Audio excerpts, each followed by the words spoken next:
코로나19 변이 바이러스가 80여 개 국가로 번지는 등 확산세가 심상치 않습니다. 여러 변이 가운데 위험도가 큰 건 영국, 남아공, 브라질발인데 우리나라에는 이미 모두 유입됐습니다.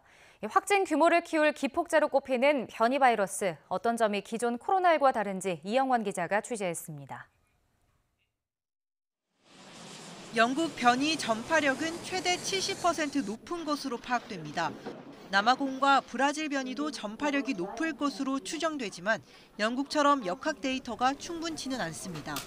브라질이나 남아공 변이 같은 경우에는 발견된 지가 얼마 안 됐고 조사 능력이 좀 떨어지잖아요. 그래서 결과 발표가 좀 늦어지는 건데요. 그 변이 모양 자체가 영국이랑 남아공이랑 브라질이랑 되게 비슷해서요. 과는 다 똑같이 나올 것 같고요. 영국에서는 그런 연구 결과가 나오기도 했습니다.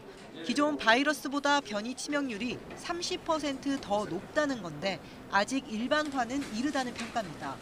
환자 발생이 많으면 중증 환자를 충분하게 대응하지 못할 거고 그것 때문에 치명률이 높아지는 경우도 있을 수 있거든요. 그래서 지역 국가의 자료만으로 판단하기에는 좀 어려움이 있다는. 완치자도 다시 감염될 수 있습니다. 남아공발 변이주나 브라질발 변이주는 스파이크 단백의 변이가 생성된 항체의 효능을 떨어뜨리는 식으로 나오기 때문에 당연히 재감염이 조금 더 잘 될 가능성이 있어요.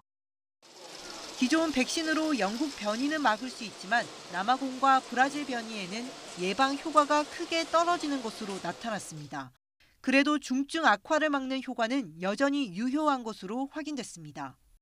남아프리카랑 브라질계 변이가 더 많이 됐고요. 그 변이되는 포인트가 조금 더 그러니까 단백질 모양을 바꿀 수 있는 변이여가지고 백신이 인식을 잘 못할 수가 있어요. 예방 효과가 없지 않고 중증 진행 차단 효과는 큰 만큼 백신을 맞는 게 이득입니다. 변이가 계속 진행을 하게 되면 우리가 독감 백신을 맞듯이 매년 이 변이에 대해서 새로운 백신을 맞아야 될 수도 있을 것 같습니다.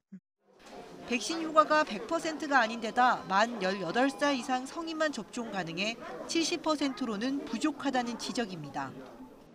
이 변이 바이러스의 그 감염의 어떤 문제점을 최소화하기 위해서는 80 내지 90%까지 높일 필요가 있다.